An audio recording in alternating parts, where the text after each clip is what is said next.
The most catastrophic aircraft collision in Japanese aviation history. 162 people fell from high altitude completely naked. This is the town of Shibetsu in Hokkaido, Japan, on the afternoon of July 30th, 1971. The clear blue sky revealed the dazzling sunlight shining down from above. The stifling and oppressive air, as if tightly compressed, was suddenly torn apart by a thunderous sound. The explosion echoed everywhere, as if trying to rupture eardrums. At the same time, a strangely shaped white cloud appeared in the sky. It quickly contracted and dissipated, stretching into a white trail. And immediately after, the horrifying scene that haunted Japanese aviation for half a decade appeared. A rain of people poured down on Hokkaido. What is happening here? Have aliens visited Earth? Or is space actually being bent? All those hypotheses cannot compare to the cruelty of the truth. And to know what happened, let's explore the most terrifying aircraft collision in Japanese aviation history. 162 naked people in free fall on Kanha TV. Before entering the tragic story of Japanese aviation, please take 30 seconds to like, subscribe, and hit the notification bell so you don't miss our latest content. Let's begin with today. 1:33 p.m., July 30th, 1971, All Nippon Airways, ANA, Flight 58 took off from Chitose Airport in Hokkaido. Beginning its flight journey to Haneda Airport in Tokyo. Flight 58 used the Boeing 727-200 that had been in service for 3 years, the most advanced technological product of that time. On board were a total of 162 people, including 7 crew members and 155 passengers.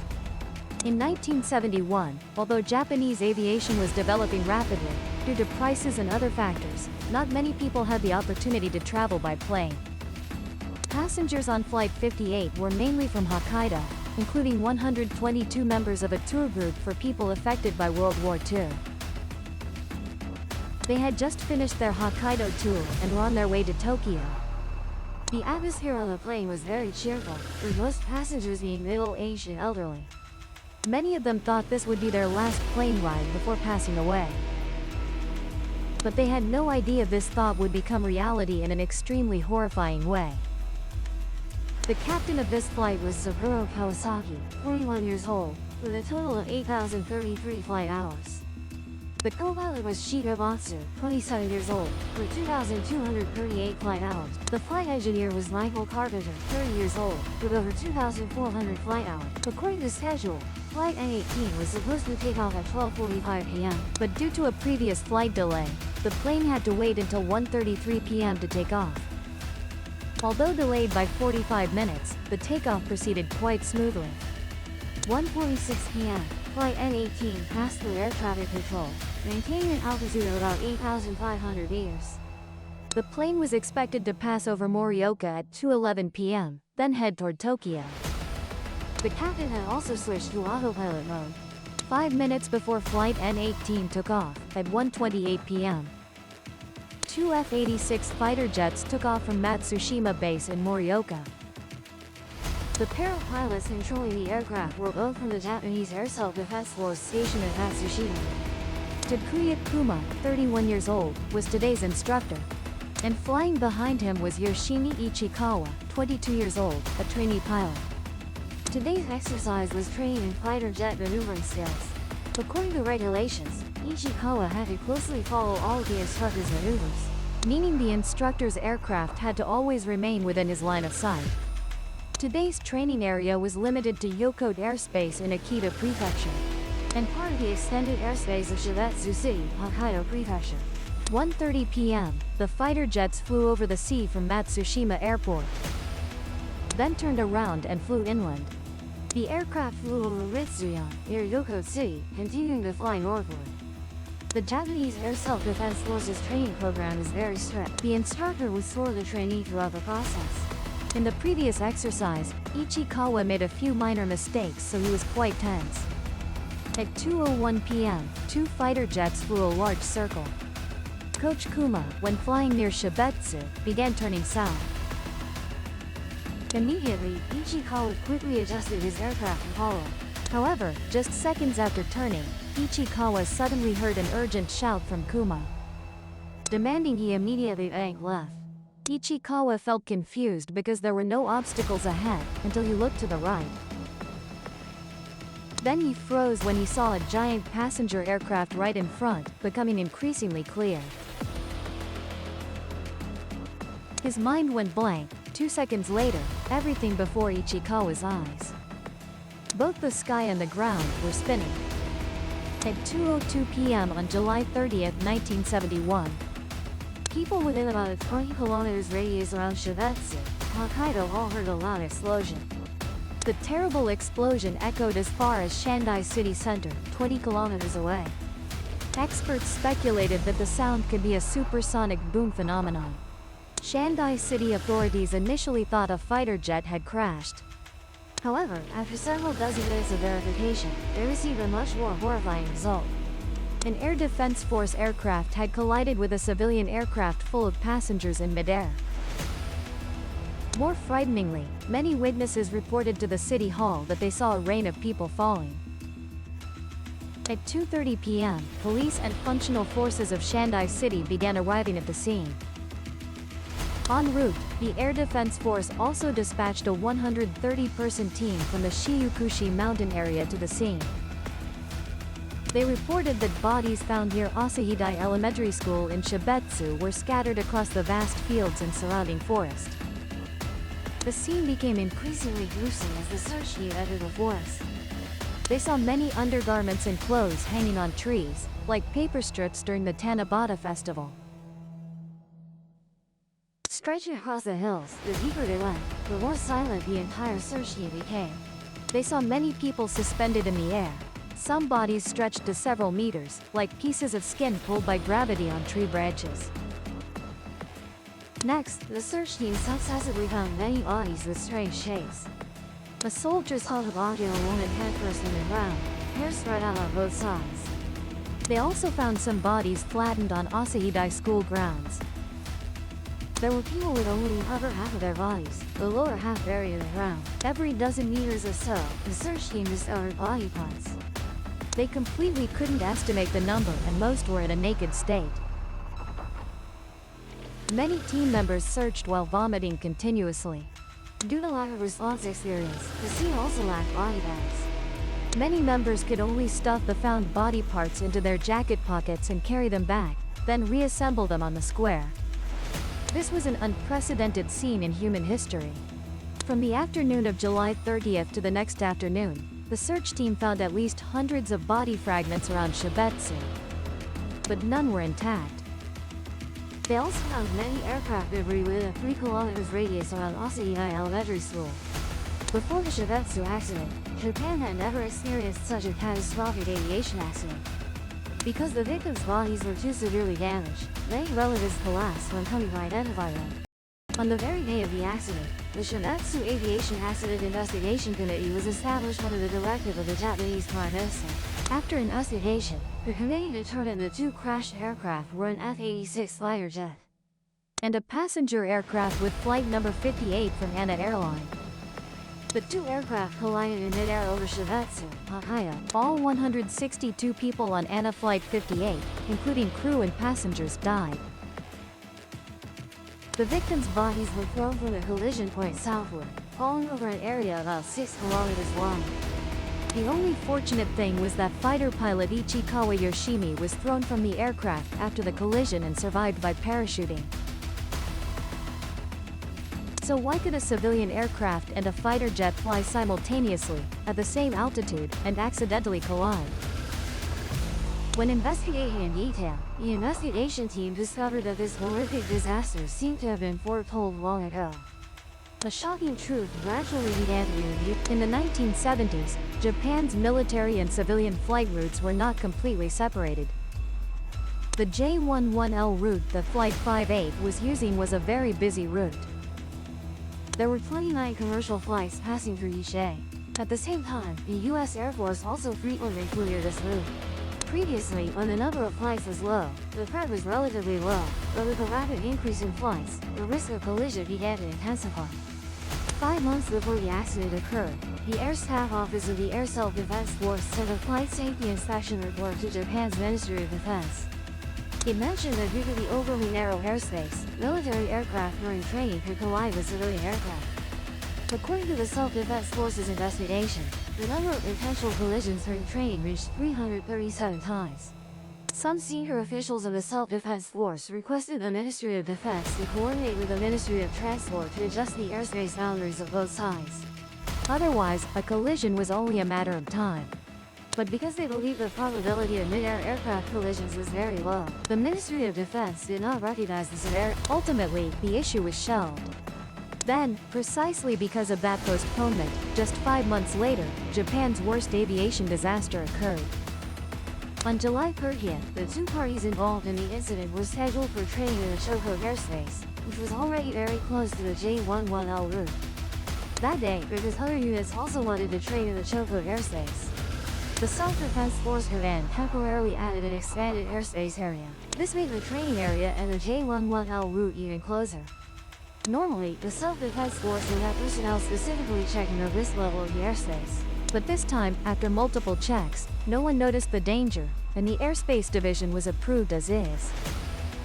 At 1:28 p.m. on July 30th, the two parties controlling F-36 fighter jets unintentionally flew into the expanded airspace area without realizing it. The two aircraft took off from Matsushima Base and flew north.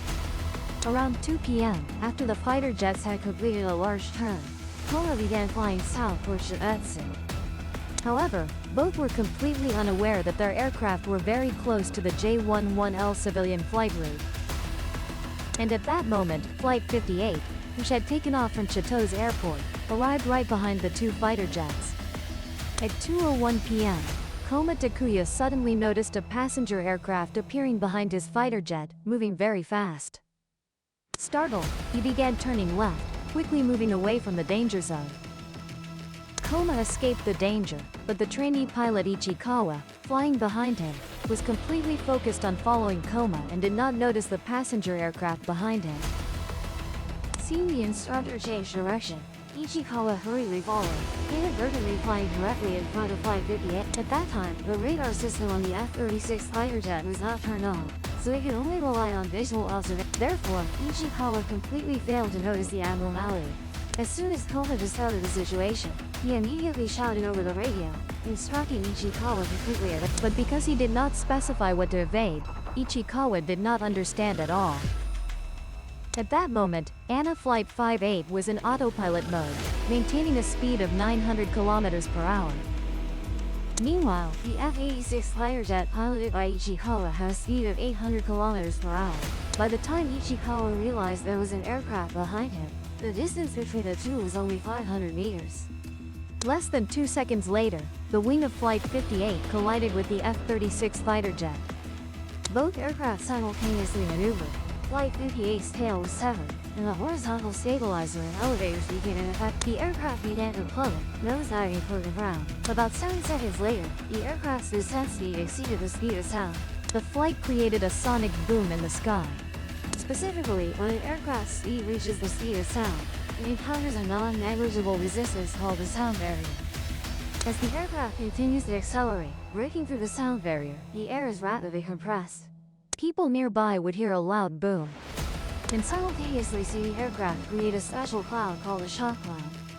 Unable to withstand the resistance of the sound barrier, a few seconds later, after exceeding the speed of sound, Flight 58 began to break apart in the sky at an altitude of 4,600 meters. The 162 people on board had no idea what was happening, only feeling that the aircraft carrying them suddenly disappeared.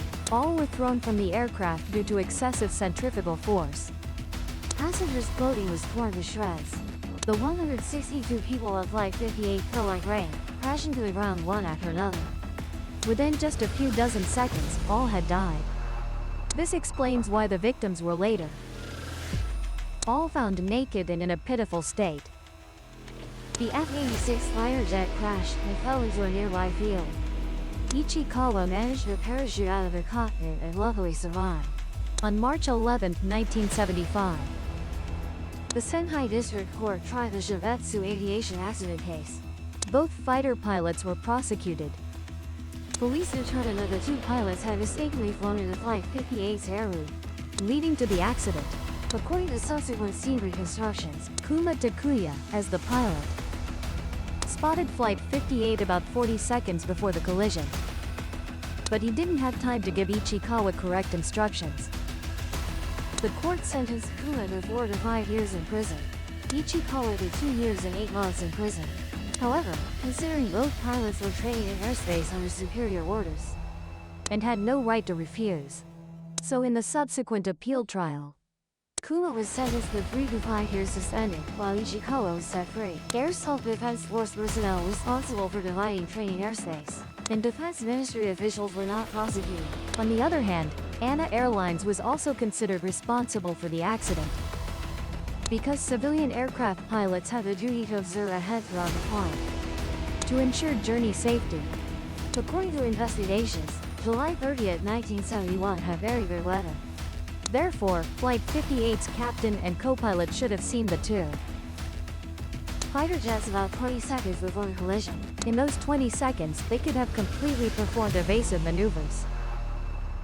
Flight 58 was only equipped with a flight data recorder, no cockpit voice recorder, so the entire scene couldn't be reconstructed. But according to recorded data, 7 seconds before the collision, someone in Flight 58's cockpit pressed the radio communication microphone button. But no one controlled the aircraft to perform evasive maneuvers. Therefore, the court believed that for some reason, Flight 58's crew might not have been observing the sky ahead during the flight. Some speculated that because the flight was delayed that day, the crew couldn't eat on time, so they might have turned on autopilot and eaten boxed meals in the cockpit. When the crew discovered the fighter jets, instinctively pressing the microphone button for help was already too late. Additionally, the investigation team also discovered not only did the Air Self-Defense Force aircraft deviate into the J1EL route, but Flight 58 was also flying in the wrong direction because the crew wasn't paying attention. The aircraft had deviated nearly 10 kilometers to the west. Both aircraft coincidentally flying off course led to this tragedy. Before the Chapin Eli Flight 123 accident in 1985, the Shinetsu aviation accident was the most serious aviation accident ever to occur in Japan. Following the incident, the Chief of Staff of the Air Self-Defense Force and senior officials of the Ministry of Defense resigned. ANA Airlines and related units of the Air Self-Defense Force had to compensate an hour with apology to the victim's family. The Japanese government also announced an emergency aviation safety response policy. Regulations required complete separation of military aircraft airspace and civilian aircraft flight paths, while also improving air traffic control regulations. Since then, Japan has not experienced any similar mid-air collisions. After the trial that year, Kuma Takuya was dismissed by the Air Self-Defense Force. Later, he opened a shoe repair shop and passed away in 2005. Whenever someone mentioned Shibetsu, his heart would contract incessantly. As for Ichikawa Tsushima, who survived the accident, he no longer flew fighter jets, but instead worked for the rescue helicopter team. The burden of 162 lives caused the rest of his life to be immersed in torment. In the vast forest where the victims fell, the local government built a memorial called the Forest of Prayer to console those who perished in the accident. Due to the extreme tragedy of the accident, this place has become a famous spiritual site in Japan. It is said that some people have seen strange human figures lying face down on the ground, with limbs twisted and contorted, while others have seen ghosts standing on the mountain, continuously waiting to hitchhike. Perhaps these spirits do not realize they have passed away.